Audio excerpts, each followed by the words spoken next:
Welcome back to another episode of Hot Air with me, Joshua Robert. And today we are getting back into the health and wellness and nutrition side of things. I am joined by Aram, who is a nutrition and fitness coach and expert. So knowledgeable. And honestly, we're just kind of chit-chatting. We're having a conversation about all of these things that are now flooding my Instagram feeds, well, all my social media accounts with dopamine and serotonin and cortisol. And I'm like, how much truth is there to this? Like drinking your coffee 30 minutes after you wake up. Don't drink it before that. Your cortisol is going to spike and you're going to get stressed out. Is that true? And it's really not. But we're going to get into so much more of that. How the body responds to alcohol, to sugar, things that you and I can do just to stay on track, to keep our stress levels at a minimum, and how dumbbells are not always the best form of therapy. And before we get into it, wherever you are listening, make sure you are subscribed, rate the episode, leave a comment, share it with your friends, your family, and your foes. All right, let's hit it.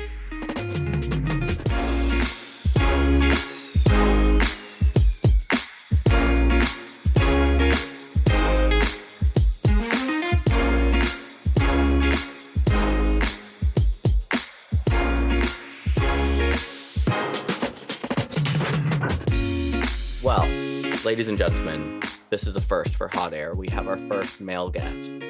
It's been women on women on women. So we're bringing the testosterone to the mix today. I would like to introduce... Or the low testosterone. Or the low testosterone. I was going to say I actually had my testosterone tested. Mine is like peak levels, which I was like, how could that possibly be? But okay. You know, low testosterone, high testosterone, whatever. Some testosterone. So everyone, round of applause for Aram. I appreciate it. And everybody's clapping virtually while they're driving, hopefully with one hand on the steering wheel. But thank you so much for being here. I'm very excited to get into the mix of all of this. A lot of my stuff is very like therapy heavy, dating heavy, but Hot Air is also about, you know, nutrition and fitness and encompassing everything that is just living a healthy life. So Stefania, on a previous episode, if anybody listened to that, we talked about flexing your confidence muscles by taking care of yourself physically and working out in the gym. And she introduced us, and we're going to kind of hit on a different side of it. We're going to get into the food, the drink of it, how it affects us mentally and emotionally, things that truthfully I know nothing about. And I tried my best to not research any of it because I want to come into this clueless. I know like little itty bitty things, little things I've seen on the gram, but I want to, learn as much as I can, but we're going to keep it really simple which might be kind of boring for you. Because it's easy peasy. Like talk to me like I'm a 5-year-old learning about all of these things. But before we do that, why don't you tell me and everyone else a little bit about you? Well, Josh, thank you for having me. I appreciate it. You're welcome. I'm always very grateful when I get to speak to an audience that's not my own. And I think a lot of people kind of brush over the idea of like having the privilege of being on a podcast. It's just wildly, I can't express gratitude to you enough, man. Like I'm very, very thankful for it. Anytime. I'm glad that you're just willing to be here. So my background is interesting. I was born in Russia. I came here in 1989, lived kind of like the typical immigrant lifestyle, like parents working 3 jobs apiece, living in New Haven, Connecticut at the time. Moved up to like white bread city and like the suburbs and went to college, was the first person in my family to do that, landed in finance. That was a bad place for me. Like Wolf of Wall Street shit. Like, you know, okay. Miami every weekend. It's not like a very positive environment. No. Like not spending every penny I had on drugs and strippers and booze and which can be fun for a hot minute, but maybe not a lifestyle. It was. I mean, like it's awesome at 25, but at like 31, you're like, okay, I'm having mental health issues because of it now. And I left that world and bounced around. Like just, I was working. I had jobs. Like, you know, like when you haven't really found a purpose in life, you have jobs. And then when you find a purpose, you find a career. I didn't find my career it showed up at my doorstep, and it was the last possible piece of the puzzle. Like I was always the guy at work who people asked about what I should be eating for lunch today, or what are you doing at the gym? Can I join you? And that was always a passion of mine because I enjoyed taking care of myself, and it just came naturally to me. And it was fun sharing that information with people because it was always basic to me and I always thought that people just overcomplicated it. And that's where we're at now, especially on the gram, like you said. And then I just went into it professionally. I got a job at Equinox in right outside of New York City in Greenwich, Connecticut. I was working with like the Greenwich Wife Elite. Um, I was just husbands were Wolf of Wall Street guys, and wives were home all day, and they wanted the trainer and the yoga instructor, Yeah. and the 3 hour brunch in the middle of the day, and that was my initial entry into fitness, which was not the real world whatsoever. That wasn't the Right. woman. That wasn't the woman who was struggling to peel 40 pounds off of her unhealthy body.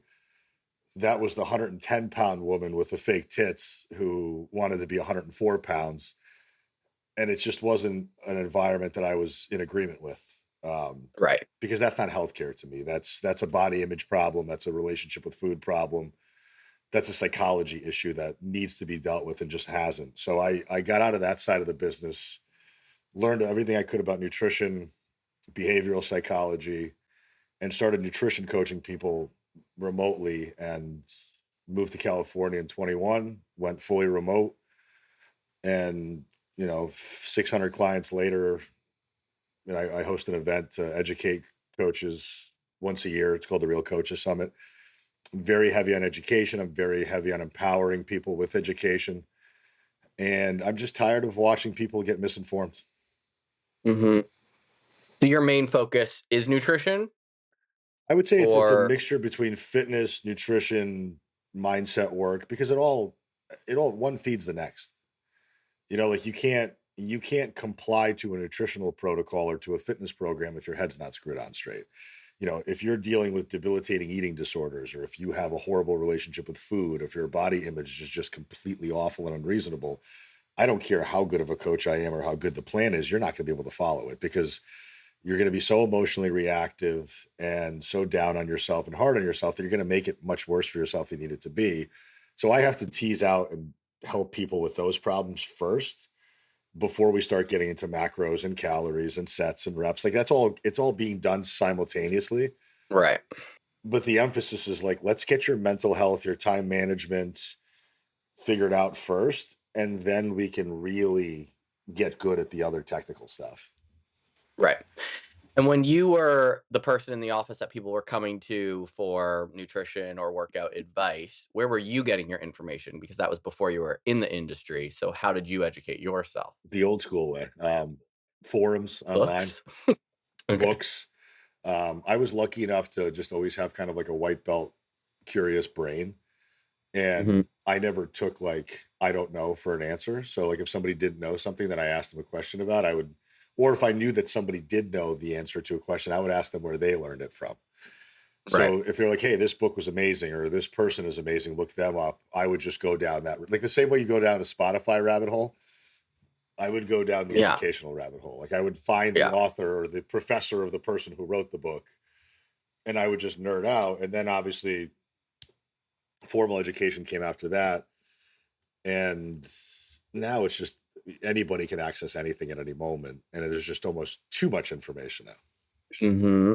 I would agree. I go down a lot of rabbit holes. Usually it's not fitness or nutrition related. I'll be like I'll be on a boat and there'll be those flying fish and I'll be like, how do those fish fly? So then I'll Google it. And but now well, I used to know, I kind of forgot it. Or like, how does a photocopier work? Like that always intrigued me. So I'll figure it out. Maybe I could do that a little bit more with my nutrition, but I do it a lot with my workouts, and there is so much information. And I think, which I've said with Stefania and other guests, just keeping it a little bit simpler generally seems to be the way to start and the way to keep yourself from getting confused and at least finding something that you can kind of commit to. So, today, we're going to talk about. I mean, I'm thinking those three main things that I keep seeing on Instagram, and my algorithm now that I've started this podcast is very different. And so I'm seeing like every day I'm like cortisol this and serotonin this and dopamine this. And like I know the very minimum, right? And a lot of it, some of it has to do with dating. When someone texts you, you get that dopamine drip or whatever. And I'm like, sweet, that makes sense. That's why I'm a psychopath. And then I calm myself down once I guess my dopamine drip goes back to where it should be. But then when it comes to foods, and I've been seeing some things about coffee specifically, how you're not supposed to drink it within 30 to 60 minutes of waking up and it spikes your cortisol and things like that. I'm like, how does that even work? I don't even drink my coffee until about 40 minutes after anyway, so that's great if that is indeed a fact. But why don't we just start with that, the coffee thing? I saw a post the other day. Coffee, drinking it right away ain't good for you, spikes your cortisol. What the hell is cortisol? So cortisol is a stress hormone. It's naturally produced for protective purposes. What it does is once cortisol is released into the bloodstream due to a stressful situation, whether it be emotional stress, physical stress, whatever, any type of perceived stressor by the body, it's our fight or flight response. What it does is it starts to pull nutrients out of cells, so like glucose, free fatty acids, and it spills them into your bloodstream. And it essentially makes you ready to either fight or flee because our Okay. body and brain is operating off of very archaic operating systems. Like it still thinks that we're being chased by animals and we have to hunt for our own food. It doesn't realize that we have cars, refrigerators, Right. Instagram. It doesn't know any of that. Like it still thinks that we're like cavemen. But unfortunately, like our software hasn't upgraded to our current environment. So we have readily available food. We don't have to hunt for it anymore. We're not being chased and being physically threatened anymore. But our body doesn't know the difference between a physical threat and a psychological threat. So you having a fight with your boyfriend or me having a shitty day at work, same cortisol response as if you and I were in a street in a knife fight, Okay. unfortunately. So Okay. cortisol just being released because of circumstances happening in your life is totally normal and is not going to destroy anything. So what it gets blamed for is because it has a correlation to insulin. And insulin often gets blamed for being a storage hormone, which then promotes fat gain. So these are all natural physiological processes that are supposed to be occurring. But the problem is if they're occurring consistently and chronically, well, now you have all this nutrient density inside your blood that has to go somewhere. Right. So, unfortunately, most people are seated and sedentary, but they're releasing all of these nutrients constantly, which then should be getting expended, but they don't. And then they just go back into storage. That's totally fine. So, like the idea that you can't have coffee because it's a stressor is completely untrue. Um, Okay. Good to know. it doesn't. It might spike cortisol some immeasurable amount, but that's missing the forest for the trees. Like if somebody's thumbing through Instagram and they don't eat 4 meals a day, they don't know how many grams of protein they should be having. They don't even know what a calorie is. The last thing they need to be worried about is what cortisol spikes are occurring When throughout the when day. they're gonna drink their coffee. Right, like just drink your fucking coffee whenever you feel like it. And even Right. even like the idea that coffee dehydrates you is bullshit. Like think about it. It's water based. Like the Right. entire thing, 99% of coffee is water. So the fact that even Right. people say, like, well, like it might be a mild diuretic, but so is pineapple and asparagus. But like nobody's telling you not to eat asparagus and pineapple, but they're saying, well, don't drink Right. coffee. The only problem with coffee and caffeine in general is it does have an 8 to 12 hour half life. And it is an upper, it's a stimulant, it's a nervous system stimulant. So if you're somebody who doesn't sleep well, don't drink coffee after 2 o'clock in the afternoon. Right. That's it. Okay. So one time you said about being chased by animals. One time, because I grew up in Canada, I was in the middle of nowhere on a bike and I stopped and I turned around and there was a bear across the road. And I froze because I don't flee, or I guess I don't flight or fight either. Fight, flight, whatever. I froze is the point. So that moment spiked my cortisol, right? Because I was shitting my pants and then I just froze. But coffee, 30 minutes after waking up, doesn't do that. That's a lie. No. Okay. It Where do you not think that not these not things to come from? not to that degree. Where it comes from is Right. it comes from social media marketing, creating problems that then they only can fix. Right. Right? Like if I tell you all of these crazy problems that you never even thought you had, but then I also offer you solutions to those problems behind a paywall, you're going to pay me for my knowledge. Right. So, and because it sounds so outlandish and it sounds like outside of the basic realm of just your normal everyday life, people are always trying to hang on to that one thing that they're missing. Right? They don't realize that it's like it's your mental health, your physical health, your actions, your behaviors, all this stuff. They're always looking for the one workout that they're missing or the one nutritional piece of advice that they've never gotten that's going to unlock all of these proverbial results. And it's just not the case. It's compounded interest of action day after day, year after year. And that's how physiques are built. And that's how fat is lost. And that's how muscle is built. And that's how habits are built. But unfortunately, we live in that very dopamine heavy society that's always promised and believes in the quick fix. And the quick fix is just easier to sell. Like Right. if like hiring me for $298 a month to help you eat like an adult is not a sexy sell. But if I tell you that you're fucked up and your cortisol is out of balance and I have the Yeah. secret to fix your cortisol, which is also the reason why you're fat, well, it's like, oh my God, that he's like the guru that I've been missing. Like that, I'll pay him Right. $500 a month. Right. And that's why these fucking idiots exist on the internet. Right. And maybe that's why I've been kind of paying attention to these things because they sound kind of like so out there to me, things that I don't really know a lot about. So then I go, oh, maybe like, do I drink my coffee like right away or do I drink it too soon? Or is this maybe why I'm stressed out? Looking for the answers when the answers are probably elsewhere. But let me So ask that you a actually question. makes a lot of sense. Like Ask me. this is an important thing, right? Like you're a very smart and seemingly reasonable human being. Do Sometimes, you yes. like if you were to really sit there and analyze something as innocuous as what time you drink your coffee, like do you actually think that it actually makes some monumental difference? I don't know. That's why I'm asking you if it does, because I really didn't know. I really was like, "Does it?" Like, I really didn't know. Because whenever I do hear something new, I mean, a lot of people get their education from Instagram and TikTok, right? So I like to do a little bit of research. I did not in this case because you are my research. So I didn't look into it, but I'm like, well, it's great to start the day by chugging a glass of water, I imagine. So I chug a glass of water when I wake up. Like, so then I drink my coffee later. So in my mind, I was doing it right. So I wouldn't know if it spiked my cortisol because I'm not really stressed, but So I don't know. I guess the first question would be then, right? Like anytime you have to tease out these people's problems or what their lack of knowledge or awareness is like my first question to you is, do you know what a calorie is? Right. It's So just like energy, right? that's what it's Yeah. energy. It's a unit of Right. measure of energy. It's actually the amount of energy you would need to bring one tablespoon of water to a boil or whatever. I think it's again like with as much biochemistry as I learned through my nutrition education, nobody gives a shit. Right. Like Mrs. Jones wants to know how to lose 40 pounds. Does she know? Does she need to know the intricacies of the Krebs cycle? No. Does Don't she even know what know? that is. Does she So know? no. It's just basically just a energy exchange model that Okay. talks about how like energy is converted from one form to another. We don't need to know the depths of biochemistry because none of that stuff is actually practical knowledge for you to then take and run with to create behavior change. That topic's going to Hmm. come up a lot for you to just do the shit that you know you have to do. Like most people today, I think understand the value of protein. They understand. I mean, anybody that still thinks fruit's bad for you is just fucking wild to me. I just don't understand that. Or like vegetables are bad for you. Like any person that you hear that says dumb shit like that, just immediately turn your ear off and just run in the other direction because that person is a charlatan of all charlatans.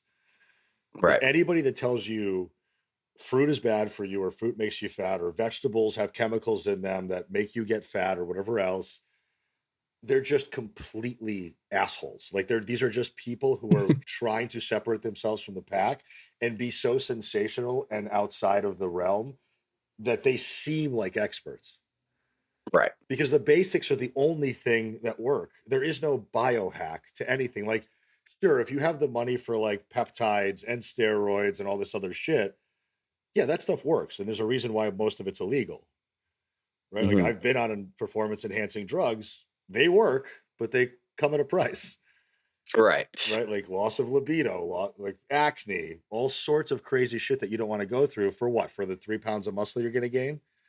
That you're just so impatient to have to put on because you have to go to a pool party in 6 months. And that's really all it is. It's this undying human need to have to look a certain way to fit a societal mold that nobody actually gives a shit about or understands. And I work with mostly women who are constantly being berated by this idea that they have to be a certain size. When in reality, And it's like always changing too, always, oh, like whatever that yeah, expectation is. It's never consistent for a very long time. So then all of a no, sudden you want a butt and then you don't, and then you want boobs and then you don't, and then this it's like you're never gonna fit in because by the time you do, we've moved on to something else. nope, And isn't that inspirational? that pursuit of perfection is just such a useless waste of energy because you're never going to be It's not a perfect. good time. There's no such thing as perfect. There's no, and even the people that are walking around with these amazing physiques, I know most of them. Like I know bodybuilders, I know bikini competitors. They're some of the most miserable fucking people on the planet. They have more psychological trauma and issues than somebody who's 40 pounds overweight. And that's why they look the way they do, because they're hiding behind that body because they won't work on this anymore. Because Right. that's too hard. Like you start unlocking the deep stuff in between your ears, it's a messy, muddy process. I mean, I'm sure you've done therapy. Mhm. A little That bit. like that's a place where you start going down that road and you start seeing things about yourself that you don't want to see. Like a lot of people don't know how to handle that. So they go to like there's nothing that pisses me off more than the gym is my therapy. Mhm. Like, no, you're It used to just be my therapy, but I was also not the nicest and I was so irritable. And now that I'm in therapy, I actually can walk around, smiling and going to the gym. It is still my therapy. I love that time to think about things and just like mull over stuff and whatever I might bring to therapy next. But having an actual therapist that is not the dumbbells is very helpful in you have to have life. both. Like And yeah, it's like a healthcare team, yeah, right? Like you can't work on inner problems with sets and reps and macros. Like it's just never going to fix that problem. And Lord knows I've totally. tried. I've been 7% body fat. And I'll tell you, it's a horrible place to be. Like No, the I'm hungry visible, just thinking about it. yeah, like the visible abs Yeah, are cute for a second, but then nobody gives a shit. Like nobody yeah. actually, like I was running around so desperate for female affirmation and female attention that I didn't realize that the one thing I was missing was the one thing they wanted, which was a personality and a conversation. Mhm. Like, Yeah. I mean, like dad bods are in. As long as you're nice and a good person, like, dad bods are in. They're in for now. So once you get your dad until bod, six packs might be back. Who knows?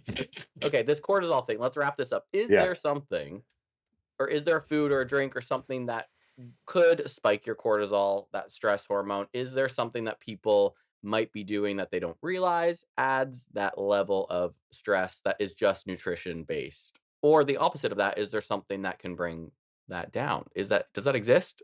Am I making So this up? to worry about cortisol again is missing the forest for the trees, but Right. being in a chronic state of stress is bad indirectly for fat gain because it impacts your decision making.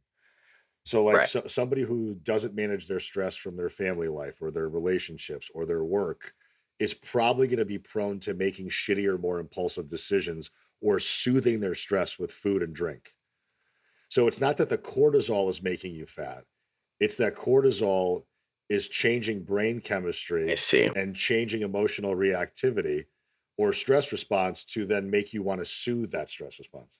Right. So, So it's it's more about the situation you're in. It's not, oh, the cortisol is making you stressed. You're in a situation that is making you stressed, and then your brain starts reacting, and then you go down that, which I talked about in my last episode. How when I get stressed, I binge eat. I go to the grocery store, I walk down every aisle, and I go, I'm gonna get whatever the fuck I want today. There's some ice cream, there's some chips, there's some candy, there's some this and that, and then I sit in my bed watching something, and I will smoke some weed because everything tastes better when you're high, yep. and I will just eat sometimes all of it, sometimes just parts of it, but it just brings me so much joy. And I was talking about how that I mean, again, this is another thing that I saw on Instagram about your habits and how, you have your trigger, whatever triggers your habit, what you do after that, what your action is, and then how you feel after your reward. And then that increases your dopamine, which makes you feel good. But is this like the same situation? Is it really a measurable amount of a dopamine hit in that habit?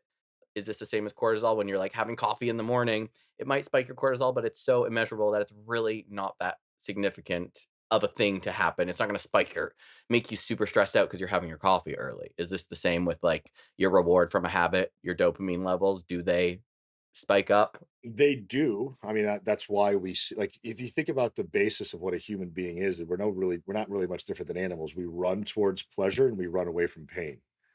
So Right. running towards pleasure is that perpetual seeking of the next best thing or that next hit. Like anybody that's ever done drugs Are we allowed to talk about narcotics on here? We're allowed to talk about All everything right. So unless I get canceled have you ever done blow before?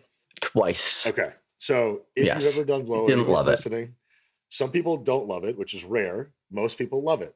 And most people, once they start, Yeah. they don't stop because they keep chasing uh, that feeling that it gives you. That's dopamine in a nutshell. The person who does heroin the first time will never get as high as they did the first time, and they keep chasing the dragon. That's why it's called the magic dragon. So any food has a very similar chemical makeup. The way that now a piece of grilled chicken is not going to be the same thing as a bag of Doritos, no, right? never. Because there's a high level of calorie load and there's a high level of palatability, meaning it's very, very tasty. Now, it doesn't mean that a chicken breast isn't tasty, but it's nowhere near as tasty as a bag of Doritos or a sweet treat or something else that you enjoy. So the dopamine per food item is just so much higher, and it'll never compare to anything that's natural whole foods based. That's why people gain fat, because when they're using food as a coping mechanism and they're eating without any level of mindfulness, calories just keep adding up because the things that they're eating aren't actually filling them up. Right? Like if I was to actually sit you down and give you a plate of salmon, white rice, and asparagus, you're not asking me for seconds.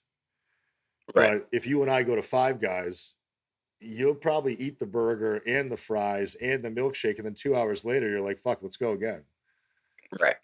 And that food is designed to be sexy and alluring. That's what it's for. Like these people that design this food do it to entertain you and to get you to buy more of it, not because they're trying to make you healthy. That's not what it's for. Healthy. Yeah. No, it's all marketing, Yeah. which is where my brain goes. I always think about how the barbecue is like so marketed towards men because it makes them feel like burly and butch, and that's why dads are always barbecuing. And it's only because the barbecue is marketed towards men. If it had been marketed towards women, women would be barbecuing. Like it's very simple. And I guess that goes with almost everything we're talking about today. Have you ever seen like female specific protein containers that are pink and very No. Have they, I? No. there's a lot of I don't think, I mean females are but it's definitely probably the more same thing, right? exact. It's the same exact product. It's just put in a container that's supposed to be marketed towards women. So now instead of a woman thinking that she's getting a man's protein, which is going to make her bulky or whatever else bullshit she believes, she's going to Right. buy the pink thing because it's been marketed towards her. The amount there, I mean, there's trillions of dollars in fitness and nutrition marketing towards mostly women. Right. And that's why there's such like a prevailing problem. Like there are male eating disorders and there are male problems like orthorexia and stuff like that, but nowhere near the amount that there is for women. That's interesting. I have not seen a pink protein container yet, but You'll now see it. I You'll will see look it for now. it later. I will find I'll probably never not see it now that I know that it is a thing. Speaking of my sugar and my dopamine and all that good stuff, this is terrible. I have a bag of Sour Patch Kids sitting right over there. And I often I didn't even have a stressful day yesterday. I was just like, I need a snack. I will just chow down on that thing. And candy has always been such a weakness for me. It is like, and I could eat candy every single day. And I try to just be like Josh, just on the weekends. There's some times during the week when I'll, have an extra little snack or whatever. There's also some chocolate caramels over there too, if I'm being 100% honest. But I was also briefly talking to Stefani about this. What happens to us, our body, our mind, when we put that type of sugar inside of us? Because for me, I will wake up and I will be so drowsy. I find that I'm like almost extra like phlegmy, like kind of gross, but like I feel like I have more sleep in my eyes and like in my throat, and I am groggy. I know processed sugar like that is terrible for us, and I assume very addicting. So what happens when we indulge in things like an entire bag of Sour Patch Kids to our mind? I guess we can start there. So it's a similar response to anything that's hyper palatable. So when I use the word hyper palatable, just think very, very tasty. Very tasty. So it's not that the sugar itself that's the problem. It's the fact that the combination of sugar and flavor is evoking a psychological response that says, I just want more of this. Um, I'm not a big like study regurgitator, but they have done studies. And I hate the word they have because nobody fucking knows who they Who is are. they? Right. Yeah. Like I there's nothing that bothers me more than people who regurgitate studies they've never actually read from people they don't actually know. But that's what the fitness industry loves to do. That's why we see a lot of these like Huberman clips of these assholes being like, well, studies show. There have been studies done where they've given rats water and then rats given water with sugar flavoring in it. And 99% of the time, they go for the sugar water. Right. Obviously. Why? Because it just tastes better. So there's not an actual chemical response to it outside of, again, that same dopamine hit. So anytime you hear dopamine, just think pleasure. Right. Like there's no, again, it's not an inherently bad chemical, just like cortisol is not a bad chemical or insulin's not a bad chemical. They're just chemicals. They just exist and they're in response to our actions. So the more you eat that type of stuff, the more you want it. Like it's very difficult for me to give somebody a Whole Foods menu and then they're just craving it and thinking about it. Nobody does. That's fuel. You eat it, you're Yeah. satisfied for 3 to 5 hours, and you're good. Like you don't really want anything. Cravings and hunger are two completely different things. Craving is a psychological response or need or want. Hunger is a physiological response. If you're hungry and I give you an apple, you'll be like, fuck yeah, let's go. If you're having a craving and I give you an apple, you're like, bitch, what? Like, It's no, not gonna hit the spot. Don't no, even try it. Yeah. no. Like it's not the Sour Patch Kids. It's not the chocolate because you don't need that stuff. You want that stuff. Right. So that's the difference between having foods that are alluring and that are very tasty versus foods that are filling, have a lot of micronutrient density and have a lot of actual nutritional value because those things don't make you come back for seconds. They're just a part of your life because they're part of a balanced nutritional profile. But the way that I coach people, I'm like, hey, listen, go out to restaurants, have ice cream cones, eat an entire bag of chips every once in a while. That's fucking balance. That's what you're supposed to be doing. If that type of behavior makes up an abundance of your eating, well, you're fucked. It's not hard to understand how people gain fat. It's just people gain it so slowly over time and then they want it to be lost in this very unreasonable amount of time because because again it placates to that I'm very disgusted with my body image. But if you actually audited what led you to that fat gain and you took personal responsibility for the actions you took to get there, you'd be like, oh yeah, I get it. Like I was starting a family, I was starting a career, I had no fucking time for myself. All I did was pick shit off my kid's plate. I would order food out because I didn't want to cook it, and half my life was spent inside of a restaurant or a gas station snacking on shit. Yeah, I get why I got fat.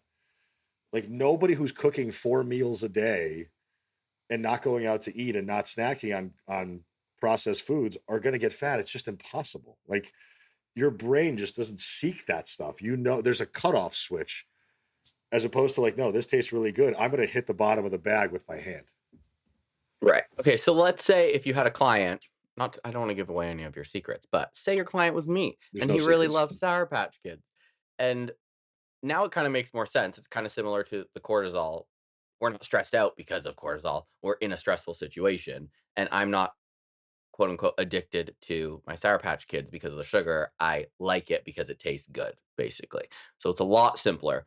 But, like, how can somebody, although I did do an episode about habits, this is really challenging for me to break. Is there a way that you would work with your client to maybe cut back on their intake of that sugary candy or replace it with something? What would you do? So there's two ways. There's replacement, like you said, which I think is a great way to do it, but it's never quite as fulfilling, right? Like I've heard stuff where like, oh, if you're craving sweets, just have a pear. It's like, no, that's not gonna Right. satisfy what I want. Like I want a fucking cupcake. That the apple's not gonna cut it. So replacement means literally replacing the action with something that would be kind of equivalent, but nothing will really hit a sweet or salty craving the way that sweets or salt will.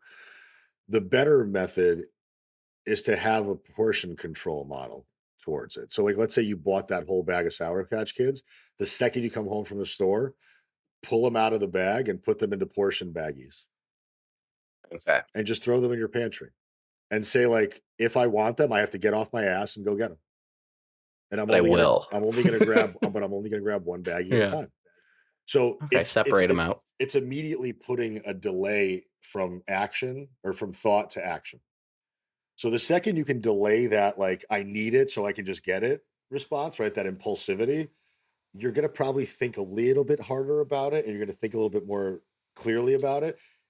And then there's abstinence, which is just don't keep it in your house. If you know you have a problem with a certain food, like for me, like If there's Stacy's pita chips or white cheddar popcorners around, I'll blow somebody to get them. I don't care, and I'll do it in front of my parents. I'll be like, "Mom, sorry, I love you, but Not your you're parents. gonna watch some weird shit because I want popcorners." I know that about myself, so I don't keep that shit in the house because I also smoke pot every Right. night, and if I smoke pot, I have no inhibitions when it comes to food. So I just know Yes. myself enough to know that I'm not going to keep that stuff in the house. If I want it, I'm going to either have to get off my couch, get in my car, drive to the store to go get it, or unfortunately, I can just order it on GoPuff because I'm a big fat fuck and I'm going to do that anyway. I also don't have a fat loss goal. I'm also not disappointed with how I look and feel. So I'm going to give myself a little bit more grace and some more flexibility because I'm not upset. If I got to a place where I was, I'd probably delete the apps off my phone because I know that I don't have like willpower is so finite and self-control runs out at some point that you can't rely on it, but you are a product of your environment. So if your environment is a pantry full of bullshit that you're susceptible to overeating, you're going to overeat it. Yeah, that makes sense. Unfortunately, I have a 7-Eleven half a block away, so Well, when I do smoke at that least you have to weed and walk, I that's true. I do enjoy walking though. I'm always down. I'm like, "Oh, get my steps in while I go get some fucking licorice or but something." you also don't have a weight problem. You I know what do I mean? not, you're right, and like you said, if I did, I would definitely cut back, and I do have that self-control. I did, like, a little bulk last year, and then during my cut, I was very strict about it. I had never done that before, so it was my first kind of introduction to doing a bulk and a cut, but I didn't have chips in the house. I didn't have candy. I didn't have any sugary stuff, and it worked. It did what I wanted it to do, so you're right. If I was overweight and did not like my body, I would probably make different choices. So, I suppose it's where you're at Yeah. mentally and physically. One thing that I do, I posted a reel about it today. Alcohol, we all know is not the greatest, but it is a part of life for almost everyone, unless you are in AA. Hopefully, it is not. And sometimes I am like, should I go to some meetings? Because I would really love to just stop drinking, even though I don't think I'm an alcoholic. I just have one drink, two drink, whatever. It can be minimal, it can be a lot. I always have, that crash the next day where I'm really spiraling and overthinking. And I go into a place where I'm like, did I misbehave? Did I do something bad? Even though I was completely aware, which I did talk to my therapist about this the other day. But like, we all party in our 20s. So he's like, maybe you're just triggered from some things that happened when you were absolutely wasted and your behaviors then, which I've never thought about that before. But similar to what we just talked about with sugar, what happens when we overindulge in alcohol? The worst part of alcohol is that it is a sleep disruptor, so it ruins the quality of the sleep that somebody gets. That's probably the worst part about it. Because alcohol, you know how people talk about like toxic food ingredients and aspartame and seed oils and all this other bullshit? Those aren't actual documented toxins, especially with the amounts that exist in our food supply. Like they aren't measurably damaging. First or 50th sip of alcohol is immediately damaging. So it converts into acetyl alcohol, which is not able to be stored in the body, and it actually can kill you if it builds up. So it has to get rid of it. So it'll disrupt sleep. It'll destroy recovery from training. It ruins the body's ability to create what's called muscle protein synthesis. So muscle protein, it's just the way that your body uses protein to build new cells. So it disrupts that process. So like it makes muscle growth and repair harder. And there's also a massive downer psychological effect because it is a nervous system depressant. That's why people feel that level of lethargy or depression or anxiety the next day. It's because they're essentially coming down off of that alcohol. And there's only two substances that we can actually die from not having, which is heroin and alcohol. That's why during COVID, liquor stores did not close. Right. Because the hospitals would have been fucking flooded with people going through alcohol withdrawal and they would have died. They wouldn't have been able to Wow. handle half of it. I mean, my father's a 78-year-old alcoholic. Like he doesn't drink to the point where he's like beating my mother or yelling at me, but he's a functioning alcoholic. Like he has to drink every single day. Now, the clients who I have who are drinking 3 to 4 times a week are not getting results. Right. Why? Because it also inhibits your ability to make good decisions. So, how much tastier is Taco Bell when you're hammered? Or how much easier it is to open up that food delivery app when you're hammered? Because you're getting that same level of cognitive decline, which makes you a little bit more loosey goosey. So again, it's indirectly contributing to fat gain because you're just eating more because of it. And then there's also like the soothing the next day on the couch because you're hungover and you feel like shit. Right. I take the approach if you want to drink and celebrate life, binge drink once or twice a month. Like get it out of your fucking system. Like, honestly, like for me, I might have a cocktail at dinner here and there, but I like cocktails. Like I like craft, fruity, Mhm. $25 Lumi cocktails that are pretty to look at. Like I'm not going to Yeah. go and slam vodka soda like I used to because I wanted Uh-huh. to get drunk back then. That was the purpose. Now I'm like I'm actually enjoying life and I don't want Correct. to feel like shit. And I prefer recreational drugs over booze because they make me feel better and they're not as damaging in the long term. Like obviously you do enough recreational drugs, they could be damaging as well. But I think if you can manage, like anything else, if you can manage your consumption of sweets or you manage your consumption of alcohol, and if it's not impacting your day to day quality of life, then you don't have a problem with it. Yeah, if somebody's trying to get fit or gain muscle and you're getting drunk 2, 3 times a week, the likelihood of you going to the gym the next day or sticking with your nutrition game is very slim, so you're not really progressing. But I'm always curious about if you want to, or if you can, touch a little bit more on how it affects your protein synthesis, when like, for somebody like me who's constantly trying to gain muscle and I don't drink a lot, but there are weekends when I will go out and have some extra drinks. How much does somebody have to drink for it to actually affect their gains, let's say, in the gym? It really Is it the depends on 1 the, drink, 50 drink situation? Same thing?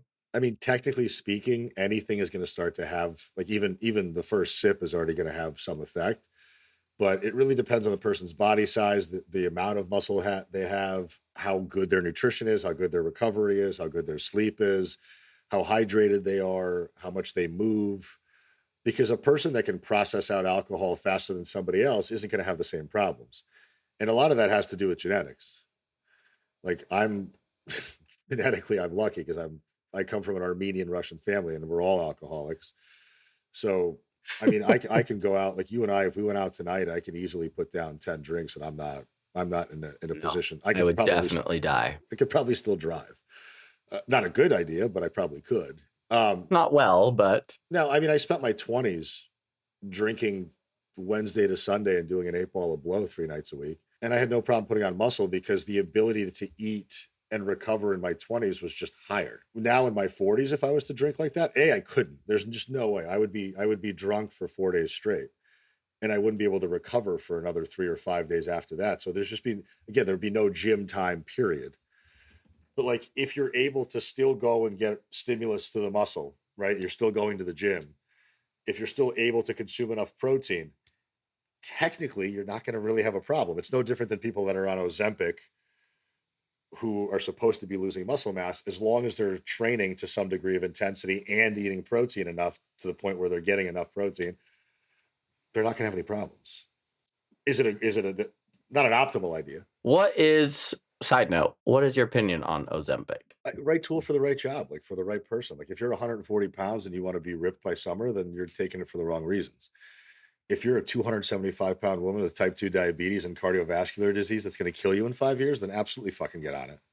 Right. So all Um, the women in LA that I know that are on Ozempic are not doing it for the right same reasons. same thing that Well, we where I'm knew that, from. but Yeah, I mean, yeah. again, quick fix. Like just because it exists doesn't mean you should take it. But then, like, Right. who am I to judge? Like, I've taken trenbolone, which is one of the nastiest steroids you could possibly take. But like, I'm also doing it with an informed amount of information, and I'm Mhm. not looking for a quick fix. I dose it at the lowest level possible. I take liver support. I'm on all sorts of different supplements to counteract the negative side effects. I do blood work before and after. Like I'm doing everything I possibly can to mitigate risk. Whereas, Mhm. like, Tina from Los Angeles is going to jump on it to lose weight for the next gala, ignoring the fact that she still has to eat enough protein, but now she doesn't have the appetite to eat a fucking thing. She's probably not strength training. So now she's losing muscle on top of that. So what ends up being fat loss ends up being skinny fat and a pancake ass and kind of defeats the purpose. Poor Tina with her Yeah. pancake ass. No, that's the I know some people that they look good, but they're on it, on Ozempic, and I say to them, I'm like, "You have to do some strength training," and they're like, "Well, I go to yoga several times a week." I'm like, "No, you have to pick up some heavy weights, move some heavy shit around." Like, you do they don't look bad.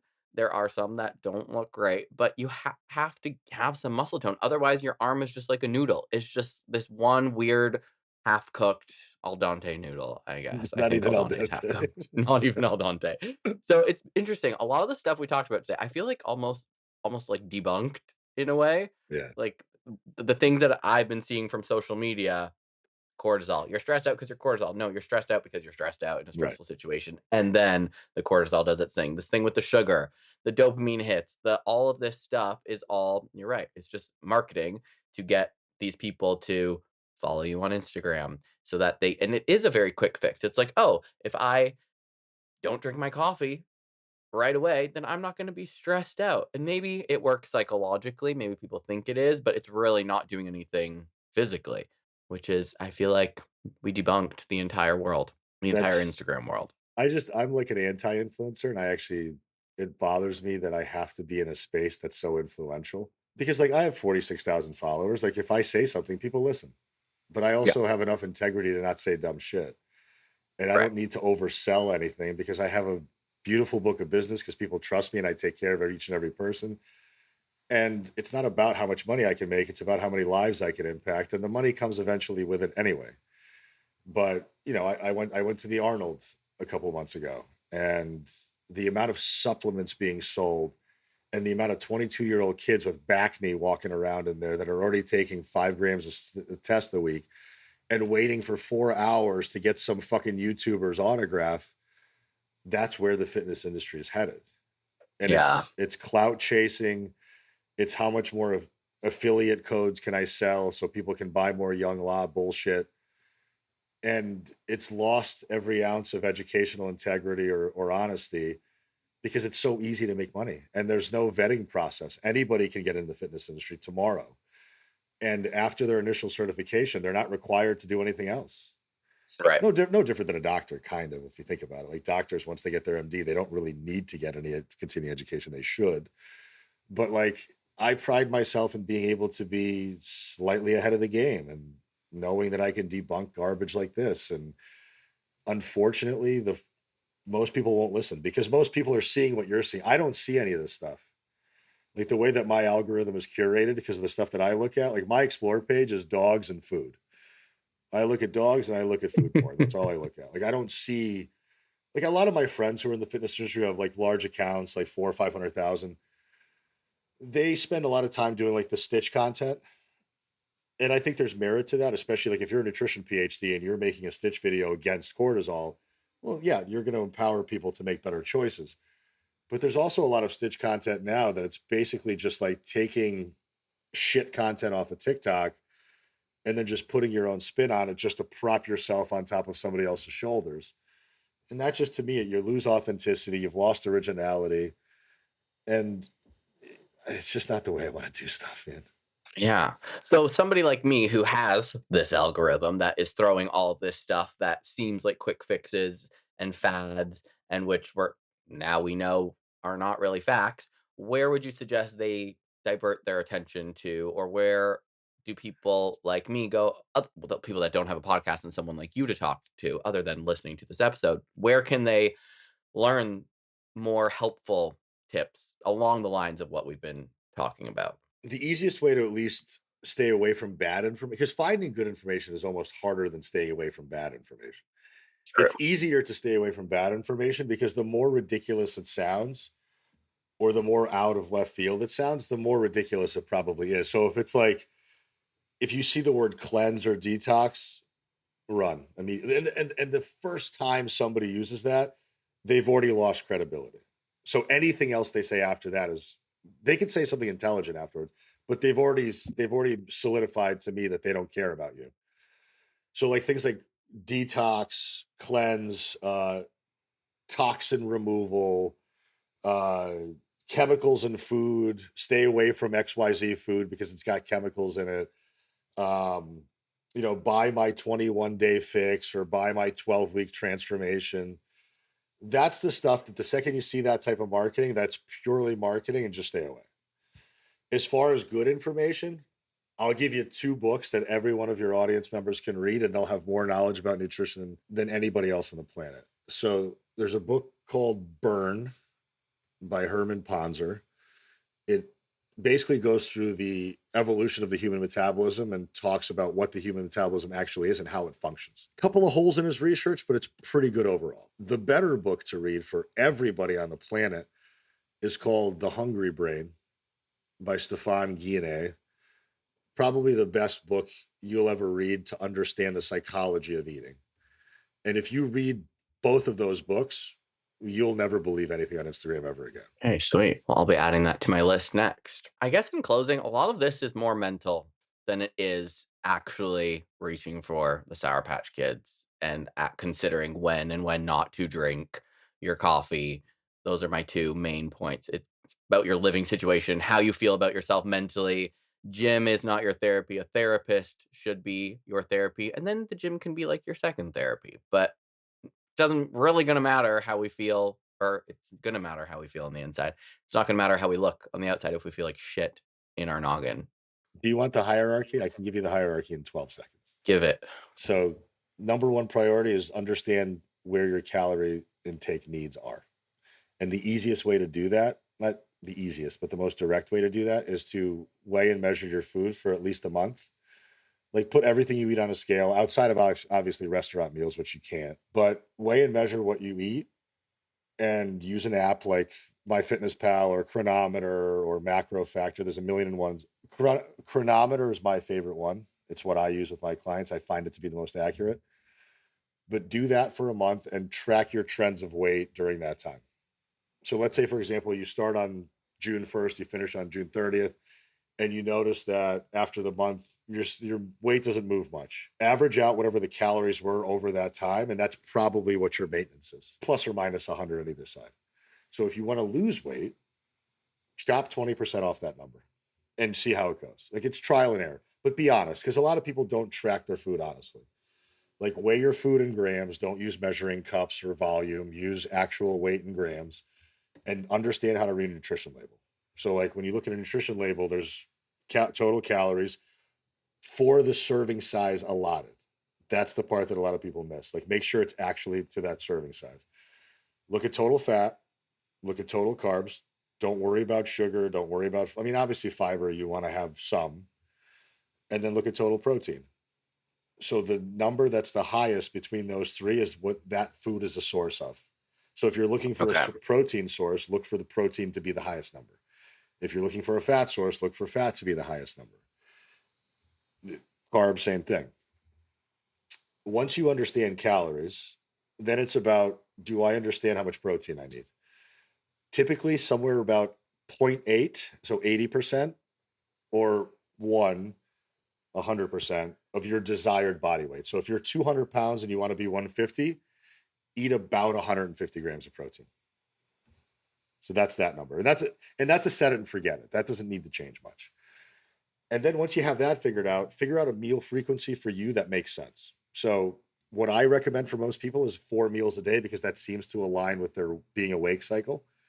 Hmm. So rule of thumb is like don't go 5 hours or more without food because that's going to make you hungrier later in the day. Try to eat about every 3 to 4 hours. There's no magic to it. It's just more of a habitual thing. And just chop up those calories into 4 meals a day, make them relatively balanced. Or if you're somebody who doesn't like a big breakfast and prefers a bigger dinner, eat a lighter breakfast and eat a bigger dinner. Doesn't matter. From a weight training standpoint, 2 to 3 days a week, full body at a minimum, you nail all your major muscle groups. You can push, you can pull, you can squat, you can hinge, you can lunge. That's it. Variations of that. I mean, a Planet Fitness membership, and most Planet Fitnesses have that like circuit area. Hmm. If you hit every machine for 2 to 3 sets to near failure, failure just means I can't do another rep despite my form breaking down.